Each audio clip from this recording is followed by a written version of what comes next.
Welcome back to Video Game News Daily, the only video game podcast where you don't want to skip the loading screen.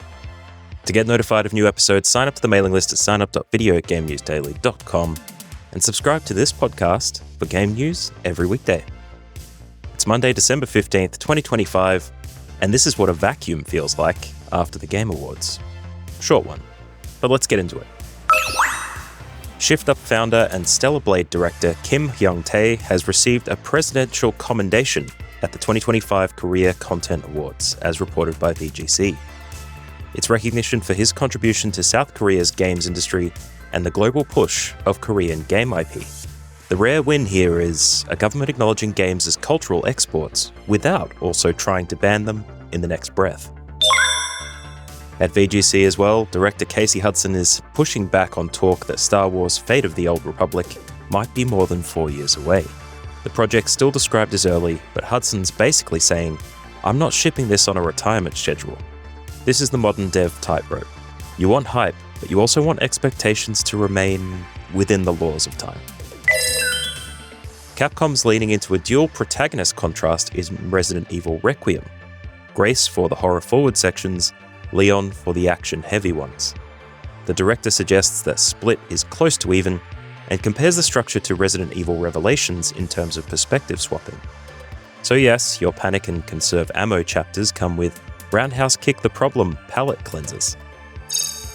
France's President Emmanuel Macron congratulated Sandfall Interactive after Claire Obscure Expedition 33 had a record-setting night at the Game Awards, per VGC.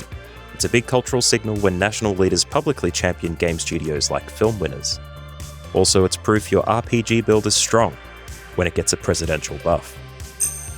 Polygon reviewed Fiastro, describing it as a cozy lifestyle game that throws in roguelite/deck building combat bursts to keep pace from going full pleasant routine forever.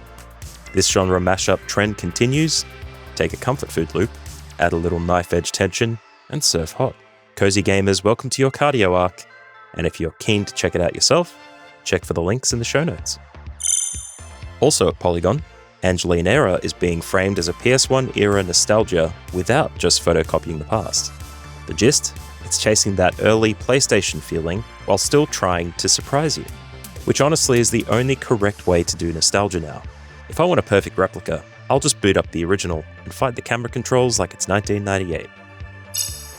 Game Developer reports that, according to Kotaku, getting a trailer slot at the Game Awards can reportedly cost up to $450,000 for 60 seconds and over $1 million for a longer placement.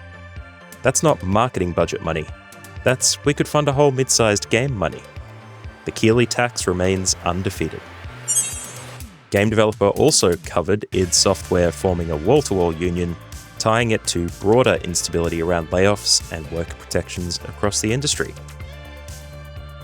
A really short one, but that's all for today. Subscribe to the Video Game News Daily podcast, sign up to the mailing list at signup.videogamenewsdaily.com for all the news sources and to get notified when a new episode drops. And send this podcast on to a friend if you know they need the news. Thanks for listening, and see you next time.